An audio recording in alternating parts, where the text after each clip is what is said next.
आला का मुडदा मड वाटाला लावून का वाटाला लावायला निघालाय.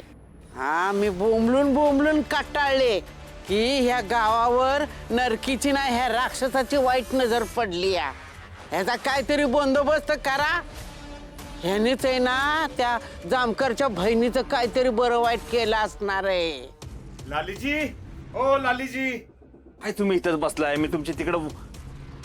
अहो मी येणारच होते पण तेवढ्यात आत्यांना काय रे झालंय आत्यानं? ए गोपाळ तुला हिला घेऊन जायचं ना, कुठं घेऊन जा. ए बाबा जोड दे, घेऊन जायला. कुठं चालली? अहो लालीजी, कधीपासून तुमची वाट बघतोय. काही विसरला होता? नाही नाही असं कसं विसरेल. ते आत्यांचा पाय सारखा सारखा मध्ये येत होता ना, म्हटलं कायमचा आराम द्यावा. झालं सगळं, चला आता. चला.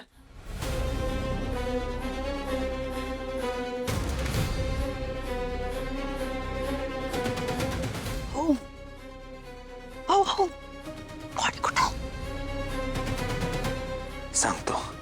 रिक्षेत मागे बसा तुम्ही, चला.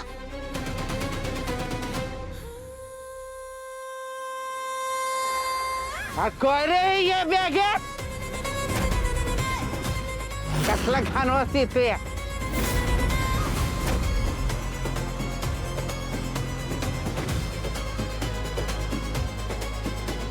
नक्की काय रे या बॅग मध्ये?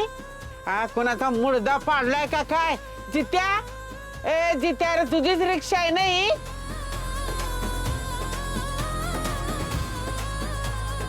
कोण आहे का इथं? कुणी ठेवली ही बॅग? कसला वास येतोय. ए जित्या, चिवळ्या, ह्यात मुड आहे का काय बघा. ए कोण आहे इथं? बोलताय का नाही? नाही तर मुडच बसवीन एकेकाचं.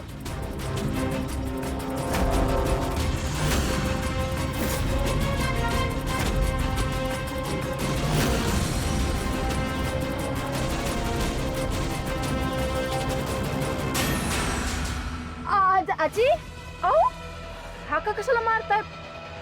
आणि एवढ्या रात्रीचं काय करताय रिक्षात? काय नाही अगं, अशीच बसले होते, म्हणलं तर रिक्षेतनं जरा चक्कर मारून यावी. तर भलतोच काहीतरी दिसतोय अगं. ह्यात ना मड्याचा वास येतोय. हाय का इथं कोण?